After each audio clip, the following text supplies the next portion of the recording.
What's up, guys? LQ here to talk about The Walking Dead Dead City episode 3. Finally got around to watching it. And, all right, so this episode was still a lot. I mean, we're halfway done now. And it was still a lot of setup, but you really see the pieces starting to fall into place in this episode. This episode kind of took three different storylines, kind of. You have a storyline that surrounds the girl that Negan is taking care of. I think her name's Jenny. And a series of flashbacks, how he met her, how he encourages her to get her stuff together. You know, there's no therapist in the apocalypse. You got to get your stuff together. Things like that. But also how she leaves the hilltop, and is it the hilltop? I think it's the hilltop, right? But leaves and actually goes to Manhattan to try to find Negan. So that was one storyline, and I think that storyline was fine. I'm not a huge fan of putting a child in peril in Manhattan just to create more conflict. What were the odds of her getting all the way to Manhattan? Probably pretty low all by herself. Yet she got there. Seems like she got there fairly easily, and she's going to get there just to create this conflict, just to create more more conflict for Negan and ultimately for Maggie, because it looks like Maggie's going to hide the fact that she's there from Negan. And when Negan finds out, of course, Negan's not going to be happy. So again, we're just creating more conflict between these two.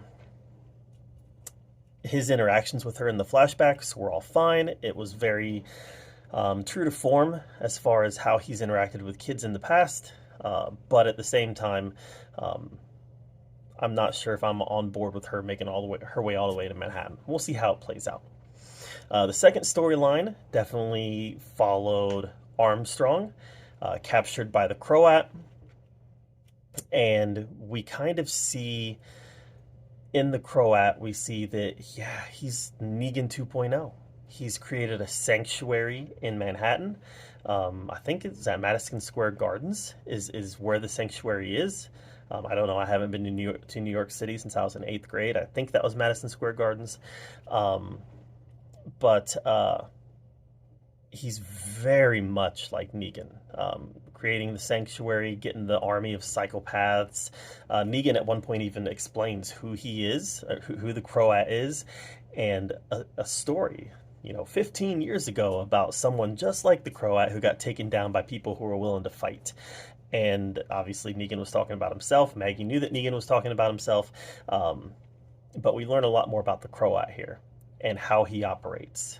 And he operates, like I said, very much like Negan, through fear, through power, even to the point where he's drawing walkers in around his compound to keep people out. Very Negan-like in the way that he operates.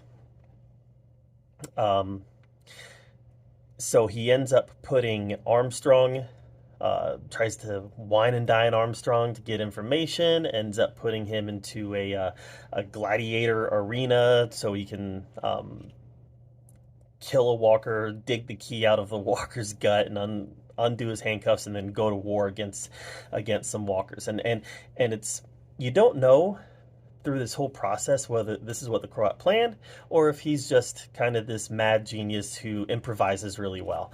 Definitely kind of like Negan at that level too. Is he just someone who things just tend to work out for him, or is he a guy who really plans very well? So I don't know. I guess we'll see. But the Armstrong storyline was interesting because now we're learning, that Armstrong, the Croat took the letter out of Armstrong's boot, found out that Armstrong had family, and the Croat shared some of his experiences, how his family became food. And and we also learned, this is actually pretty cool. We learned that the Croat calls people a resource, just like Negan did. Only the Croat's form of a person being a resource is a little different. His idea of a person being a resource is after they die, turning them into gas, using um, natural gases that a body creates as it's decomposing, and using that gas to power his sanctuary. Kind of a cool touch that makes him even more of a madman. Really, heightens the psychopath that he is.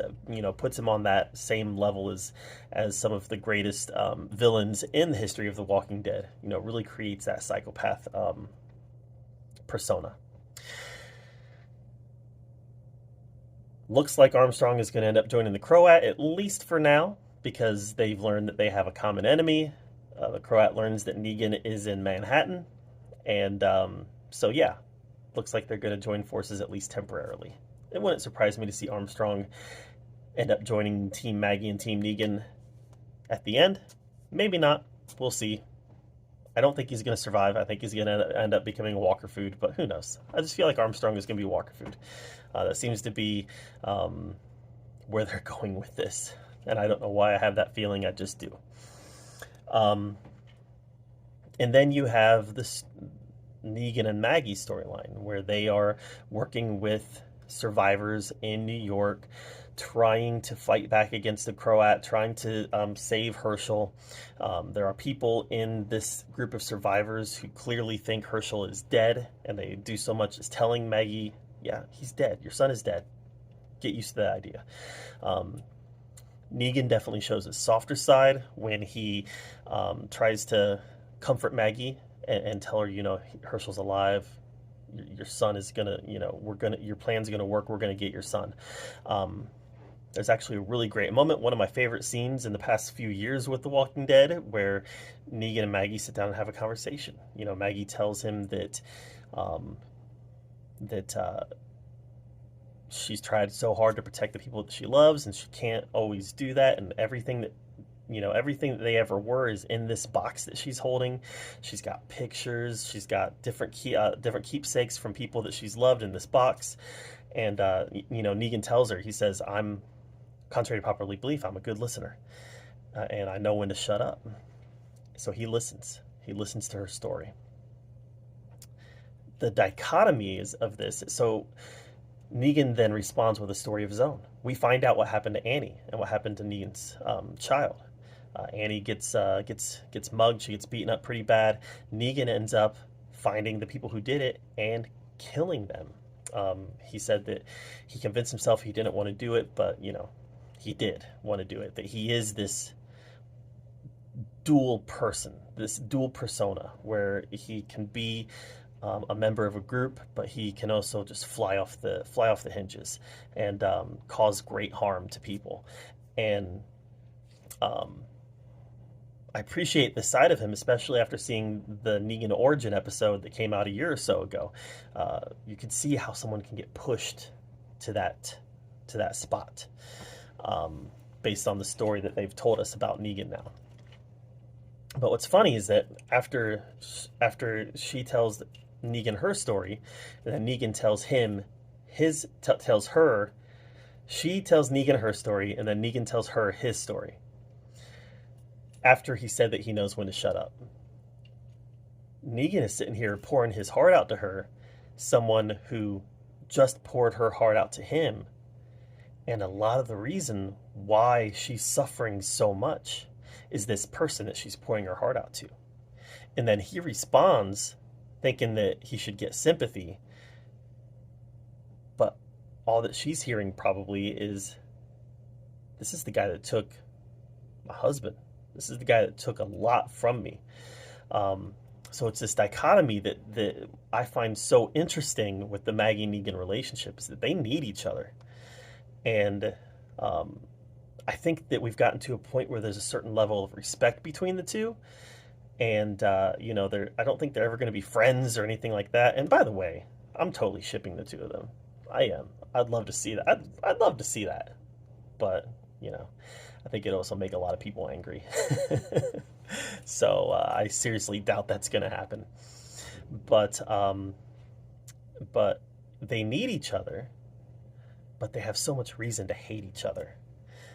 So it's a very interesting relationship between the two, and it's my favorite component of this series so far. So this was a good episode. This was a good episode. Like I said, it was mostly all set up for the conflict to come. We're at the halfway point. I'm hoping that we get into episode 4 and we start to see some of the fruits of this setup labor that has taken place, where we can actually see some real conflict take place.